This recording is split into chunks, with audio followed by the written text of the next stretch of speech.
가마가 바닥에 닿는 소리가 적막한 마당에 유난히 크게 울렸습니다. 꽃가마 문을 열고 나온 서윤을 맞이한 건 신랑이 아닌 서리빨 같은 눈빛의 시어머니 조씨 부인이었습니다. 잔치 풍악은 커녕 조문객을 맞는 상가집처럼 싸늘한 기운만이 감돌았습니다. 서윤은 붉은 연지 곤지를 찍은 채 떨리는 손으로 치맛자락을 옮겨주었습니다. 그녀의 가슴 속에는 신락 같은 희망이 있었으나 조씨 부인의 첫마디에 그 희망은 산산조각 났습니다. 신랑은 몸이 중에 요양을 갔다. 당분간 이곳에서 지내거라. 조씨 부인은 서윤의 인사를 받는 둥 많은 둥 하더니 앞장서 걸었습니다. 서윤이 따라간 곳은 번듯한 안채가 아닌 마당 구석 위의 허름한 행랑채였습니다. 차가운 곰팡이 냄새가 코를 찔렀고 문 밖에서는 자물쇠 채우는 소리가 들렸습니다. 서윤은 솜이 다 죽은 얇은 무명 이불을 끌어안고 첫날 밤의 추위에 몸을 떨었습니다. 다음 날 새벽 달이 채지기도 전에 문이 거칠게 열렸습니다. 조씨 부인이 머슴들을 대동하고 나타나 거대한 가마니를 방 안으로 쏟아부었습니다. 자르르 소리를 내며 쏟아진 것은 누런 콩과 검은 콩, 그리고 썩은 콩과 돌멩이들이 뒤섞인 거대한 산더미였습니다. 오늘 안에 이 콩 5섬을 다 고르지 못하면 국물도 없을 줄 알아라. 조씨 부인의 매정한 명령에 서윤은 망연자실했습니다. 그녀는 가느다란 손가락을 펴서 콩 더미를 헤치기 시작했습니다. 손끝이 아리고 허리가 끊어질 듯한 고통이 밀려왔지만 그녀의 눈에는 눈물이 고였습니다. 양반가의 딸로 자라 글과 예법을 배웠던 그녀의 손은 이제 흙먼지로 뒤덮였습니다. 물 한 모금 주지 않는 가혹한 처사 속에서 해가 중천에 떴을 때 서윤의 의식은 가물가물해졌습니다. 그때였습니다. 장작더미 뒤편에서 바스락거리는 소리와 함께 작은 시선이 느껴졌습니다. 쑥검장이 묻은 꼬질꼬질한 얼굴의 아이, 동이었습니다. 아이는 굶주림에 지친 눈으로 서윤 옆에 콩더미를 바라보고 있었습니다. 서윤은 자신의 저골이 깊숙한 곳에서 친정 어머니가 쥐어주셨던 깨엿 조각을 꺼냈습니다. 자, 먹으렴. 서윤이 조심스레 엿을 내밀자 아이는 경계하면서도 본능적으로 입을 벌렸습니다. 달콤한 맛에 아이의 눈에서 눈물 한 방울이 툭 떨어졌습니다. 더 없느냐? 아이의 기어가는 목소리에 서윤은 희미하게 웃으며 남은 조각을 쥐어주었습니다. 이 작은 친절이 지옥 같은 최부자 댁에서 두 사람을 잇는 유일한 끈이 되리라는 것을 서윤은 그때 알지 못했습니다. 그러나 문 밖에서는 조씨 부인의 표독스러운 웃음소리가 다시 들려오고 있었습니다. 그렇게 반년의 세월이 흘렀습니다. 서윤의 고운 손은 이미 굳은 살로 가득했고 화려했던 홀레복 대신 해진 무명옷이 그녀의 몸을 감싸고 있었습니다. 하지만 그 고통 속에서도 서윤을 버티게 한 것은 부엌구석의 쥐새끼 같았던 아이, 동이였습니다. 서윤은 시어머니 몰래 남은 밥덩이를 챙겨 동이에게 먹였고 동이는 서윤의 그림자가 되어 무거운 물동이를 함께 들었습니다. 아씨, 제가 나중에 돈 많이 벌면 세상에서 제일 만난 거 사드릴게요. 동이의 천진난만한 말에 서윤은 가슴 한 구석이 찌릿하게 아려오는 것을 느꼈습니다. 그것은 단순한 동정이 아닌 핏줄보다 진한 유대감이었습니다. 두 사람은 서로의 온기에 의지하며 최부자 댁의 매서운 겨울바람을 견뎌내고 있었습니다. 어느 늦가을 오후, 조씨 부인이 집을 비운 사이 안방을 청소하던 동이는 문 밑에서 기묘한 종이 뭉치 하나를 발견했습니다. 그를 모르는 동이었지만 종이에 적힌 서윤이라는 두 글자는 며칠 전 서윤이 흙바닥에 가르쳐 준 것과 똑같았습니다. 그때 마당에서 입안에 걸걸한 목소리가 들려왔습니다. 전라도 끝자락 외딴 섬 염전 주인이 튼튼한 여종이 급히 필요하다 하여 값을 후하게 쳐주기로 했습니다. 조씨 부인의 서늘한 대답이 뒤를 이었습니다. 잘됐군. 며느리 들어온 뒤로 재산 줄고 아들 아프고 영 재수가 없었는데 쥐도 새도 모르게 없애버리는 게 상책이지. 내일 새벽배 갔더니 오늘 밤 포대기에 싸서 실어 나르면 끝이요. 경풍 뒤에 숨어 이 대화를 들은 동희의 심장은 멈출 듯 뛰었습니다. 아씨가 짐승처럼 팔려가게 된 것입니다. 동희는 집신이 벗겨지는 줄도 모르고 마을 어귀 빨래터로 내달렸습니다. 찬물에 손을 담그고 있던 서윤의 등 뒤로 동희가 뛰어들었습니다. 헉헉, 아씨, 지금 당장 도망쳐야 해요.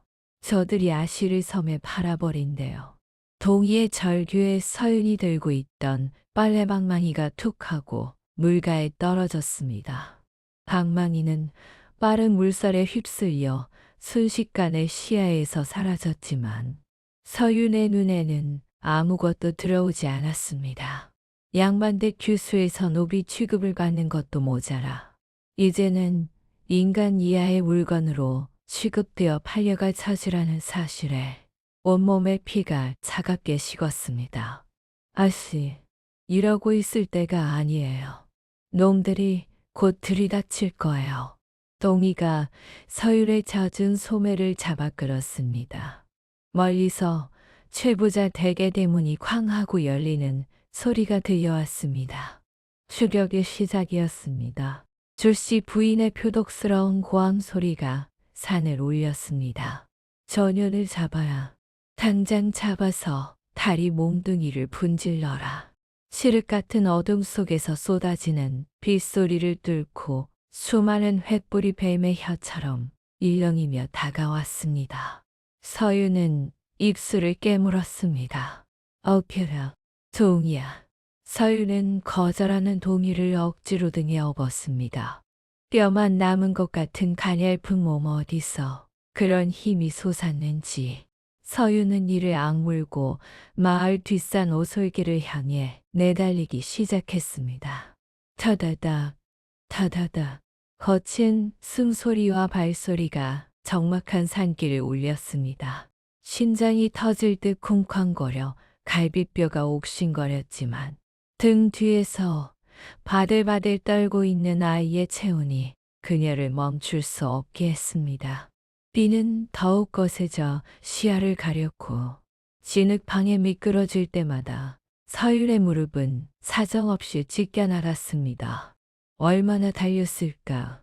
서윤의 눈앞에 거대한 절벽이 나타났습니다. 더 이상 갈 곳이 없는 막다른 길이었습니다.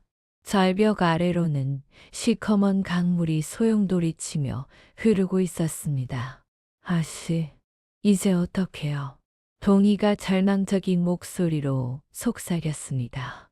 뒤를 돌아보니 하인들의 횃불이 코앞까지 다가와 있었습니다. 인년들, 도가 안에 든 쥐로구나. 누런 이를 드러내며 웃는 하인의 모습은 악귀와 다름없었습니다. 그때 절벽 한쪽 귀퉁이에 넝쿨로 가려진 작은 틈이 보였습니다.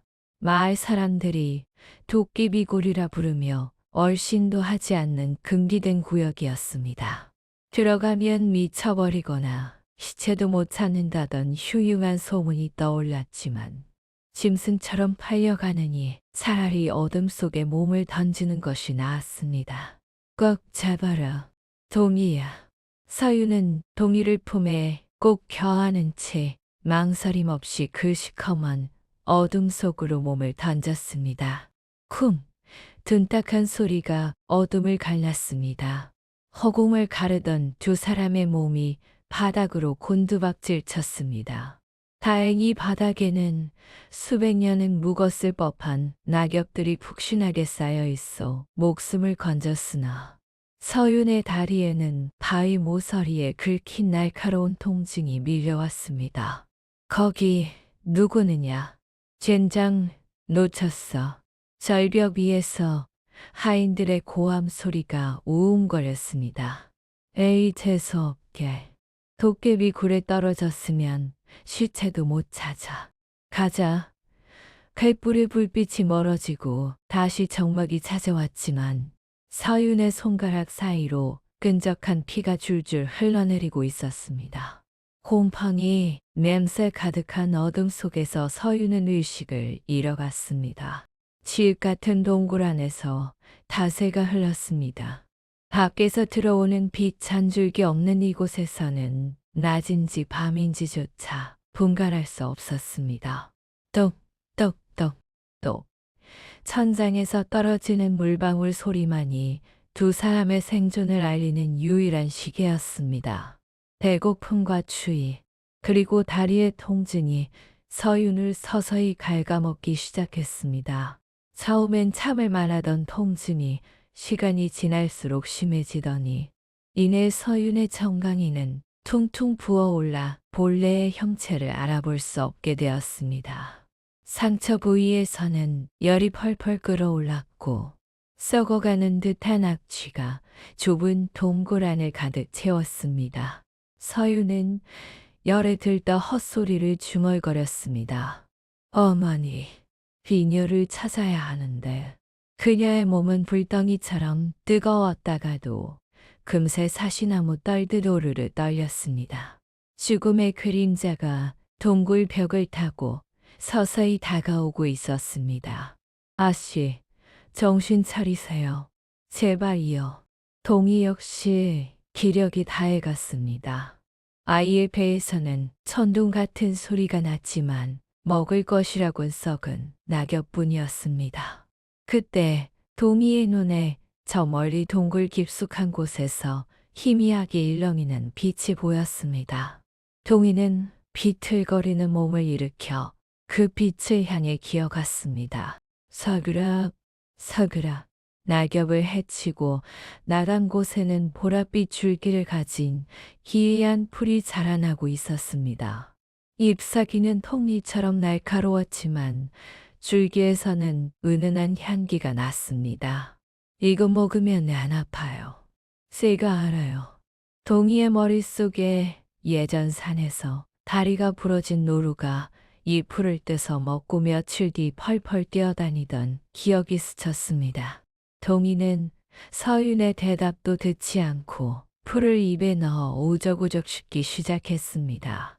씁쓸한 즙이 입안을 가득 채웠지만 아이는 멈추지 않았습니다. 동희는 씹어서 곤죽이 된 풀 덩어리를 뱉어내 서윤의 썩어가는 상처 위에 척하니 얹었습니다. 믿어보세요, 아씨. 저 아씨 죽게 안 둬요. 그 순간 마치 달궈진 인두를 찬물에 담근 듯한 소리가 동굴 안에 울려 퍼졌습니다. 아, 서윤이 비명을 지르며 몸을 뒤틀었습니다. 살이 타들어가는 듯한 고통이 아니라 무언가 뼈속 깊은 곳에서부터 도끼를 뽑아내는 듯한 기묘한 감각이었습니다. 상처 부위에서 하얀 김이 피어오르더니 다음 날 아침 동굴 안으로 스며든 햇살이 서윤의 다리를 비쳤을 때 기적이 일어났습니다. 희고름이 싹 사라지고 검붉게 죽어가던 살점 위로 옅은 분홍빛 새살이 돋아나 있었습니다. 썩은 내는 사라지고 은은한 풀 향기만이 동굴을 채웠습니다. 하늘이 그들을 버리지 않은 것이었습니다. 도랑굴의 계절이 두 번 바뀌고 엉성했던 움막이 제법 단단한 흙집골을 갖출 무렵이었습니다. 서윤은 더 이상 쫓겨난 천민이 아니었습니다. 그녀는 동희와 함께 산을 뒤져 그 신비로운 보랏빛 약초를 모으고 그것을 말리고 다려 다양한 병증을 치료하는 법을 스스로 깨우쳤습니다. 콩. 마당에서는 이제 제법 기운이 붙은 동이의 절구질 소리가 산골짜기에 메아리 쳤습니다. 서유는 불편했던 다리를 이끌고 바위 틈을 뒤져 약초를 갈무리하며 자신을 죽음으로 몰아넣었던 이들에게 복수하는 대신 생명을 살리는 길을 택했습니다. 희하게도 그 보라색 약초는 오직 이 깊은 골짜기에서만 자라났고 서유는 그 약초의 유일한 주인이자 해석자가 되었습니다. 산속의 정막은 그녀에게 평화와 함께 치유의 힘을 선사했습니다. 어느 날 피투성이가 된 나무꾼을 동이가 업고 오면서 소문은 걷잡을 수 없이 퍼졌습니다. 멧돼지에게 바쳐 창자가 쏟아질 뻔한 나무꾼이 서윤의 보라색 약초 덕분에 사흘 만에 제 발로 걸어 내려갔다는 이야기는 인근 마을의 전설이 되었습니다. 도랑골 산속에 죽은 사람도 살리는 귀신 의원이 산다더라. 사람들은 그녀를 보라 의원이라 부르기 시작했습니다. 서윤은 돈 없는 이들에게는 곡식 몇 줌을 받았고 그마저 없는 이들은 그냥 돌려보내지 않았습니다. 3년이 흐르는 동안 그녀의 눈빛은 예전의 공포 대신 차분하고 서늘한 지혜로 가득 찼습니다. 이제 그녀의 마당에는 약초 말리는 냄새가 진동했고 서유는 생명을 다루는 존경받는 의원으로 거듭나 있었습니다. 하지만 그녀의 가슴 깊은 곳에는 여전히 해결되지 않은 과거의 응어리가 차갑게 가라앉아 있었습니다. 향온한 오후, 약초꾼 사내 하나가 마당 평상에서 물을 들이키며 충격적인 소식을 전했습니다. 의원님, 그 소식 들었어? 광주 최부자 대감방마님이 괴상한 병에 걸려 다 죽게 생겼다지 뭡니까? 최부자라는 이름에 서윤의 손끝이 미세하게 떨렸습니다. 잊으랴 잊을 수 없는 자신의 인생을 지옥으로 밀어 넣었던 그 이름이었습니다. 온몸에 붉은 만점이 돋고 살이 썩어 들어가는데 어떤 의원도 고치지 못해 전 재산의 절반을 내걸고 의원을 찾고 있다는 것이었습니다. 서윤의 심장이 차갑게 내려앉았습니다. 인과응보인가? 아니면 또 다른 함정인가? 그때 마당 입구에서 헐레벌떡 뛰어오는 발자국 소리와 함께 비단옷을 입은 하인이 들어섰습니다. 그의 옷깃에는 서윤이 죽어서도 잊지 못할 최부자 대계문양이 수놓아져 있었습니다. 과거가 다시 그녀를 찾아온 것입니다. 전라도 광주의 천석군 최부자 대감방은 더 이상 화려한 향취가 감도는 곳이 아니었습니다. 그곳에는 한여름 땡볕에 썩어가는 생선 내장 냄새와 골마 터진 상처에서 나오는 비릿한 고름 냄새가 뒤섞여 진동하고 있었습니다. 비단 금층 위에는 뼈만 앙상하게 남은 줄실 부인이 몸부림치고 있었습니다. 3년 전 며느리 서윤을 내칠 때의 그 기세등등하던 모습은 온데간데 없었습니다. 그녀의 얼굴은 붉은 반점으로 뒤덮여 있었고 목덜미와 팔뚝 곳곳은 이미 살이 짓물러 누런 진물이 흘러내려 최고급 명주 이불을 흉하게 적시고 있었습니다. 하인들은 방 밖에서 코를 막은 채 천벌을 받은 깨알하며 수군거렸습니다. 조씨 부인의 탐욕과 오만함이 불러온 재앙은 그녀의 육신을 서서히 무너뜨리고 있었습니다. 가려워 미치겠구나. 조씨 부인이 찢어지는 극한 비명을 질렀습니다. 흰자위가 붉게 충혈된 그녀의 눈은 이미 이성을 잃은 듯 보였습니다. 평소 재물을 긁어모으느라 깎지 않았던 날카로운 손톱에는 시커먼 때와 굳은 피딱지가 엉겨붙어 있었습니다. 원족이 기겁하며 말렸지만 조씨 부인은 마치 밭을 갈아엎듯 열 손가락을 쩍 펴서 진물은 볼과 이마를 맹렬하게 긁어내리기 시작했습니다. 북북적하는 성뜩한 소리가 방 안에 울려 퍼졌습니다. 썩어서 물러진 살가죽이 손톱에 걸려 뜯겨나갔고 누런 고름과 건붉은 피가 솟구쳐 비단 저고리를 적셨습니다. 고통보다 무서운 가려움에 그녀는 스스로 자신의 살점을 도려내고 있었습니다. 마침내 뺨 한쪽의 살덩이가 툭 하고 떨어져 바닥으로 곤두박질 쳤습니다. 거울 속에 비친 자신의 괴물 같은 형상을 본 조씨 부인은 처절한 절규를 내뱉었습니다. 내 얼굴, 내 고운 얼굴이. 그때 집사 최 씨가 들어와 도랑고래 보라 의원에 대한 소문을 다시 한번 전했습니다. 문둥병 거지 노인도 세사를 돕게 했다는 소문이 자자합니다. 조 씨 부인은 이를 갈며 소리쳤습니다. 가마를 데려와라. 당장 도랑골로 간다. 그녀의 눈빛은 고통 속에서도 여전히 도끼로 번들거렸습니다. 내 병을 고치지 못하면 그놈의 목을 칠 것이요. 고친다면 평생 내 옆에 가두고 나만 치료하게 만들 것이다. 반성은커녕 여전한 탐욕을 품은 채 그녀는 어둠을 뚫고 산길로 향했습니다. 새벽 안개가 자욱하게 낀 산중턱. 조씨 부인의 가마가 보라 의원의 마당에 멈춰 섰습니다. 가마에서 내린 조씨 부인은 허름한 초가집을 보며 신경질적으로 코를 쥐었습니다. 이런 총고석음막에 내 귀한 몸을 누이란 말이냐. 하지만 방 안에서 들려오는 어린아이의 차분한 목소리에 그녀는 이끌리듯 문턱을 넘었습니다. 진료실 안은 대낮인데도 어두컴컴했습니다. 천장부터 바닥까지 드리운 얇은 비단 가리개가 의원의 모습을 철저히 감추고 있었고 몽환적인 숯금 냄새가 조씨 부인의 살썩는 악취를 억누르고 있었습니다. 조씨 부인은 거만하게 엽전 꾸러미를 바닥에 던졌습니다. 이게 얼마인지 아느냐.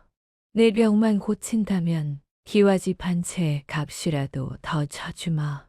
어서 맥을 짚어라. 그녀의 목소리는 여전히 기세등등했지만 짓물러 터진 팔의 고통 때문에 끝이 미세하게 떨리고 있었습니다. 스르륵 비단 가리개 밑으로 하얀 손 하나가 불쑥 튀어나왔습니다. 그 손은 가늘었으나 마디마디에 험한 일을 한 듯한 강단이 서려 있었습니다. 의원은 말없이 손바닥을 펼쳤고 조씨 부인이 진물이 흐르는 팔을 내밀자 그 하얀 손이 조씨 부인의 검게 변한 손목을 덥석 움켜쥐었습니다. 차가운 손이 닿자 조씨 부인은 저도 모르게 몸을 움찔 깔았습니다. 의원의 엄지손가락이 맥박이 뛰는 곳을 찾아 지그시 눌렀습니다. 그런데 그 힘이 예사롭지 않았습니다. 단순히 맥을 짚는 것이 아니라 마치 오랫동안 묵혀온 원한을 손끝으로 쏟아내듯 펴를 으스러뜨릴 듯 파고들었습니다. 가리개 뒤에서는 맹수가 먹잇감의 목덜미를 물기 직전과 같은 거친 숨소리가 새어나왔습니다. 조씨 부인은 알 수 없는 공포에 사로잡혀 숨을 멈췄습니다. 한참 뒤 손이 천천히 풀리자 조씨 부인은 얼얼한 손목을 감싸며 식은땀을 흘렸습니다. 대체 병이 무엇이냐? 고칠 수는 있는 것이냐? 가리개 뒤에서 차갑게 가라앉은 목소리가 흘러나왔습니다. 화병이 독이 되어 뼈에 사무쳤습니다. 살이 썩는 건 마음속에 다리를 튼 악독한 신보가 밖으로 터져 나온 탓이지요. 조씨 부인은 발끈하여 소리를 질렀습니다.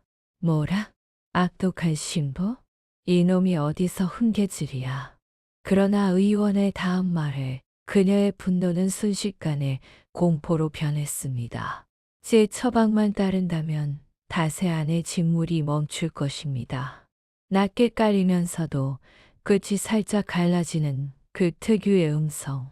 3년 전 자신의 집 마당에서 매를 맞고 쫓겨나던 며느리 서윤의 목소리와 너무나 닮아 있었습니다. 조씨 부인의 눈동자가 경련하듯 흔들리기 시작했습니다. 드르륵 하는 소리와 함께 여인의 얼굴이 드러났습니다. 방 안으로 들어오는 햇살을 등지고 앉은 여인. 조씨 부인의 눈이 찢어질 듯 커졌습니다. 조씨 부인은 비명을 삼키며 뒷걸음질 쳤습니다. 다리에 힘이 풀려 그만 쿵 하고 엉덩방아를 짚고 말았지요.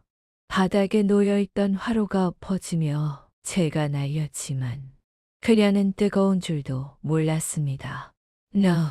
너, 내 인연. 입술이 파르르 떨려 말이 제대로 나오지 않았습니다. 죽은 줄로만 알았던 천한 며느리가 한양체에 가는 의원보다 높은 기세를 뿜어내며 눈앞에 나타났으니 그럴만도 했습니다. 윤기가 흐르는 쪽진 머리에 옥색 저고리를 입은 서윤은 서늘한 눈빛으로 시어머니를 내려다보고 있었습니다. 4년의 세월은 서윤을 나약한 규수에서 서슬퍼런 심판자로 바꾸어 놓았습니다. 서윤의 뒤쪽 어두운 그림자 속에서 7살 남짓 되어 보이는 사내아이 하나가 걸어 나왔습니다. 어머니, 약기가 뜨겁습니다. 어디에 누울까요? 또랑또랑한 목소리였습니다. 총기가 가득한 눈망울로 조씨 부인을 똑바로 응시하는 아이를 보며 조씨 부인은 넋이 나간 듯 이름을 불렀습니다. 동이야? 3년 전 굶어 죽으라고 함께 내쫓았던 그 피덩이가 저토록 건칠하고 영민하게 자라 돌아온 것입니다. 서윤은 엉덩방아를 찧은 채 벌벌 떨고 있는 시어머니에게로 천천히 다가갔습니다. 치맛자락 스치는 소리가 마치 뱀이 기어가는 소리처럼 조씨 부인의 귀를 파고들었습니다. 원디라니요. 당치 않습니다. 제 발로 걸어서 제 숨을 쉬며 돌아온 사람입니다. 오랜만입니다. 안방마님.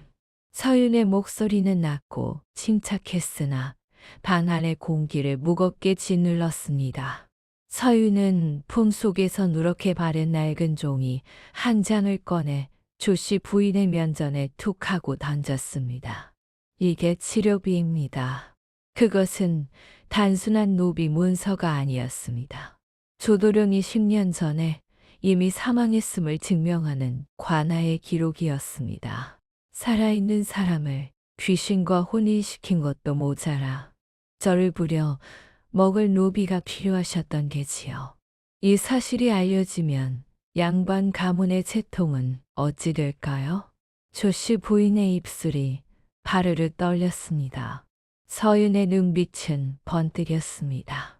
조건을 들어주시지요. 첫째, 가짜 장부와 아버지의 누명을 자백하십시오. 둘째, 억울하게 빼앗은 땅을 돌려주십시오. 마지막으로 빈털터리가 되어 이 고을을 영원히 떠나십시오. 탐욕과 공포 사이에서 조씨 부인의 거친 숨소리가 정막을 깼습니다. 과연 그녀는 살을 깎는 고통을 멈추기 위해 자신의 정부를 버릴 수 있을까요? 조씨 부인은 짐승처럼 울부짖었습니다. 미친년, 절대 못한다. 알거지가 되느니 차라리 죽는 게 낫지. 그녀의 탐욕은 썩어가는 살점보다 즐겼습니다. 하지만 서윤은 미련 없이 몸을 돌렸습니다. 그럼 소원대로 해드리지요. 가자, 동이야. 동이가 곁에서 혀를 찼습니다. 아깝구만. 우리 어머니가 밤낮으로 캐온 약초인데 이거 한 번이면 싹 낫는 것을 그냥 똥통에나 버려야겠네. 도미가 들고 있던 약사발을 기울이자 살랑거리는 검은 액체가 바닥으로 떨어지려 했습니다. 그 순간 뼛속을 수천 마리의 개미가 파먹는 듯한 발작적인 가려움이 다시 조씨 부인을 덮쳤습니다. 아, 기다려라. 내가 하마. 하라는 대로 다 하마. 그녀는 피와 고름이 섞인 손으로 마룻바닥을 긁으며 서윤의 치맛자락을 필사적으로 붙잡았습니다. 결국 죽음 앞에서는 금전도 자존심도 무용지물이었습니다. 조씨 부인은 떨리는 손으로 서윤이 내민 종이에 자백의 글을 써내려갔습니다. 김진사에게 비소를 먹여 독살했다는 사실, 인전을 위조해 재산을 가로챘다는 추악한 진실이 먹선으로 새겨졌습니다. 서윤은 그 종이를 확인하고 나서야 동희에게 논짓했습니다. 조씨 부인은 약사발을 낚아채듯 들이켰고 남은 찌꺼기를 환부에 미친 듯이 발랐습니다. 아, 시원하다. 이제야 살 것 같구나. 거짓말처럼 하기가 가라앉고 고통이 잦아들자 조씨 부인의 얼굴에 안도의 빛이 돌았습니다. 그러나 서인의 차가운 목소리가 그녀의 귀를 때렸습니다. 당신 몸에 난 반점은 사실 불치병도 천벌도 아닙니다. 산속의 흔한 온나무 진액과 쇠기 풀을 교묘하게 섞어 당신의 친구와 옷에 묻혔을 뿐이지요. 며칠 깨끗이 씻으면 사라질 가려움증 때문에 당신은 스스로 무덤을 판 것입니다. 그때였습니다. 꼼짝 마라. 대문 밖에서 횃불의 어둠을 가르며 수십 명의 포졸들이 들이닥쳤습니다. 서윤이 미리 연통을 넣어두었던 홍주관아의 포교들이었습니다. 조씨 부인은 당황하여 옷매무새를 가다듬으려 했지만 이미 그녀의 손에는 피 묻은 자백서가 들려 있었고 입가에는 방금 자백한 범죄의 흔적이 역력했습니다. 들으셨지요? 이 여인이 제 입으로 김진사 살해와 재산 갈취를 시인했습니다. 서윤의 당당한 외침에 포교는 서슬퍼런 눈으로 조씨 부인을 결박했습니다. 홍주 제1의 부자가 이런 악기 같은 짓을 벌였다니. 당장 도원으로 압송하라. 3년 전 비 오는 밤 서윤을 쫓아냈던 그 권력의 칼날이 이제는 주인을 바꾸어 조씨 부인의 목을 겨누고 있었습니다. 홍주 관아 마당은 아침부터 발 디딜 틈 없이 북적였습니다. 죽은 줄 알았던 김진사의 딸이 돌아와 조씨 부인의 죄를 밝혔다는 소문에 온 고을 사람들이 구름처럼 몰려들었습니다. 사도가 판결목을 내리치며 엄중히 꾸짖었습니다. 죄인 조씨는 듣거라. 탐욕의 눈이 멀어 살인을 저지르고 멀쩡한 처녀를 기망하여 노비처럼 부린 죄. 하늘이 알고 땅이 안다. 곤장 50대를 치고 불법으로 취득한 모든 재산을 몰수하여 김서윤에게 돌려주라. 또한 죄인 조씨는 홍주 땅에서 영구히 추방한다. 살이 터지는 소리와 조씨 부인의 비명이 관아를 뒤흔들었으나 누구 하나 동정하는 이는 없었습니다. 서윤은 그 모습을 지켜보며 옷소매 안에서 주먹을 꽉 쥐었습니다. 10년 전 억울하게 눈을 감으셨던 아버지의 원한이 마침내 차가운 겨울바람과 함께 씻겨 내려가는 듯했습니다. 모든 것이 제자리로 돌아온 뒤 서윤은 예전의 그 허름한 행랑채를 허물지 않았습니다. 대신 그곳을 가장 깨끗하게 단장하여 가난한 병자들을 위한 무료 약방으로 만들었습니다. 세월이 흘러 백발이 성성해진 서윤은 이제 보라의원이라는 이름보다 고을의 어머니로 불리고 있었습니다. 헌칠한 청년으로 자란 동희는 이제 서윤의 뒤를 잇는 명의가 되어 그녀의 곁을 지켰습니다. 어머니, 오늘따라 보라색 약초꽃이 유난히 활짝 피었습니다. 동희가 건넨 차를 마시며 서윤은 빙그레 웃었습니다. 동희야, 기억나느냐? 그 어두운 도깨비굴에서 네가 내밀었던 그 쓴 풀이 우리를 살렸다는 것을. 사람의 진심은 척박한 돌틈에서도 결국 꽃을 피우는 법이란다. 두 사람은 노을이 지는 앞마당에 앉아 더 이상 증오가 아닌 생명의 향기가 가득한 세상을 평화롭게 응시했습니다. 이야기는 여기서 끝이 나지만 도란골 사람들은 여전히 전설처럼 이야기합니다. 깊은 산속, 가장 어둡고 습한 곳에서만 피어나는 그 보랏빛 꽃은 가장 고통받는 자의 눈물에서 피어난다고 말입니다. 서윤과 동희가 남긴 것은 화려한 기와집도 넘치는 금전도 아니었습니다. 오직 누군가의 아픔을 자신의 것처럼 여기는 따뜻한 마음과 절망의 구렁텅이에서도 다시 일어설 수 있다는 간인한 희망의 씨앗이었습니다.